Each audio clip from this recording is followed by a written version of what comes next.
Yo les gars, c'est Psy et aujourd'hui on se retrouve pour une vidéo sur un thème, je vous en avais parlé dans la toute première vidéo que j'avais faite. Aujourd'hui je vais vous parler de mon roman, mais avant ça... Aujourd'hui du coup, je vous parle de mon roman.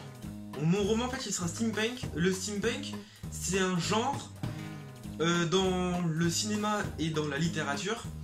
Les auteurs tentent d'imaginer le futur et l'époque d'aujourd'hui avec la machine à vapeur, avec l'essor de la machine à vapeur, son évolution, sa progression, et comment ça pourrait être aujourd'hui avec des machines à vapeur et tout ce qu'on aurait bien pu en faire avec le temps depuis l'époque de l'industrialisation. Mon roman, il a une base assez simple. Il y a d'abord d'un côté la Terre, de l'autre côté le monde steampunk, qui sont séparés par un portail, et seulement les personnages du monde steampunk peuvent accéder au monde normal. Et aussi ils peuvent y retourner, puisque dans un rapport de je pars, je reviens, il faut forcément que quelqu'un revienne. J'ai pas compris.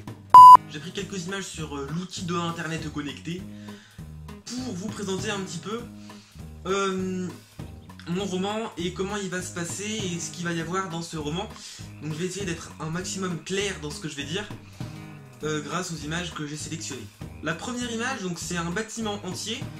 Donc j'avais imaginé un truc, c'était que chaque ville steampunk, parce que c'est une sorte de grand monde donc avec plusieurs villes, chaque ville steampunk ce soit une sorte de gros bâtiment en métal où il y aurait à chaque étage un but précis. Donc j'avais imaginé aussi que grâce à la vapeur, les bâtiments ils puissent se déplacer. Donc je sais pas encore comment ça va fonctionner, mais mes bâtiments vont pouvoir se déplacer dans le monde.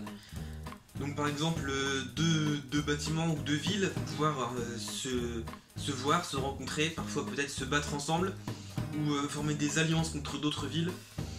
Donc comme on peut le voir aussi sur l'image, en bas il y a un désert. Donc ça je sais pas encore si dans mon histoire ça va être un désert vraiment, ou si ça va plutôt être un monde très vert avec beaucoup de verdure, ça j'y ai pas encore réfléchi. Alors la troisième image, c'est une fille gothique.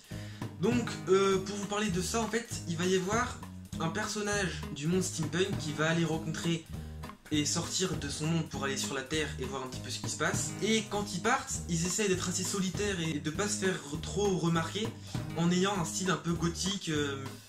Parce que pour moi les personnes gothiques c'est des personnes un peu solitaires. Donc je pense que ça peut être un bon point de transformer les personnages steampunk en personnages gothiques. À un moment il va en fait trahir son territoire steampunk et tout avouer à un de ses amis qu'il va avoir sur Terre.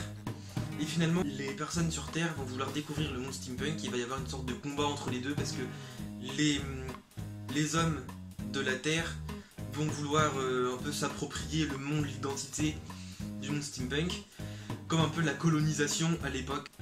Donc ça serait peut-être le fil conducteur de mon histoire. Dans ce zeppelin, j'imaginais que c'était un endroit qui permettrait d'accéder aux rêves. En fait, une personne s'endort, surtout les enfants s'endorment. Et puis ensuite, ils sont aspirés vers le ciel et vers le zeppelin pour ensuite les amener dans un monde imaginaire où il y aurait des rêveurs qui pourraient leur donner des indices, des consignes, les réconforter quand ils vont pas bien ou plein de trucs un petit peu comme ça. Ils vont voir une sorte de personne que j'appellerais leur rêveur. Donc j'avais imaginé que du côté steampunk, les personnages créaient des robots qui aient l'apparence à peu près d'hommes normaux et qui pourraient se battre comme on le connaît aujourd'hui, c'est des trains à vapeur qui relient chaque ville. Et les rails pourraient bouger avec la ville, mais pour l'instant j'imagine bien un train à vapeur qui pourrait relier deux gros bâtiments, donc deux villes. C'est un bateau volant, et comme je sais pas si ça va être encore un lieu désertique ou un lieu très fertile avec beaucoup de verdure, je sais pas encore si le bateau il va être volant ou s'il va être comme on le connaît nous, dans la mer, mais il relierait les villes entre elles. Nouvelle chose, maintenant on va parler de l'argent parce que j'avais imaginé un truc avec l'argent dans le monde steampunk. Comme le monde steampunk il est constitué de beaucoup d'engrenages et de trucs un peu comme ça, j'avais imaginé que l'argent il pourrait s'appeler déjà les grenages. Donc j'avais imaginé que 16 grenages d'argent correspondraient à un grenage d'or et 32 grenages d'or correspondrait à un grenage de diamant. Il y a un truc très important dans le steampunk que j'aime beaucoup, c'est la capacité et la possibilité de faire des accessoires dans tous les sens.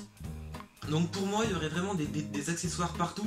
Il y aurait surtout un personnage spécial qui serait dédié à ça et à la création d'accessoires. Donc là, comme on l'a vu, c'est avec des billes, enfin comme il y a les billes juste ici. Et elle permettrait en fait, quand on la jette par terre, quand le personnage principal il jetterait par terre la bille, de faire en fait sortir cet accessoire. J'ai terminé de vous présenter mon roman, j'espère que l'histoire vous plaît, que vous avez à peu près compris ce que je veux faire. Si vous avez des idées, je prends tout, vous pouvez tout me mettre dans les commentaires. Moi j'aimerais bien qu'on fasse un truc ensemble, donc ce serait vraiment cool que vous puissiez me donner des idées, que après je vous parle un petit peu de ce que je pense. Je referai d'autres vidéos, voilà, j'espère que le roman, l'histoire vous plaît. Et si vous avez des idées, vous pouvez me les mettre en commentaire. Une dernière chose avant de se quitter, à part qu'on est champion du monde et qu'on a 2 étoiles. La dernière vidéo avant la rentrée et la reprise des cours, je vais faire une FAQ. Vous pouvez me poser dès maintenant toutes vos questions dans les commentaires. Sur ce, moi je vous dis ciao, vous pouvez pratiquer l'abonnage et laisser un pouce bleu. Salut tout le monde, c'était Psy.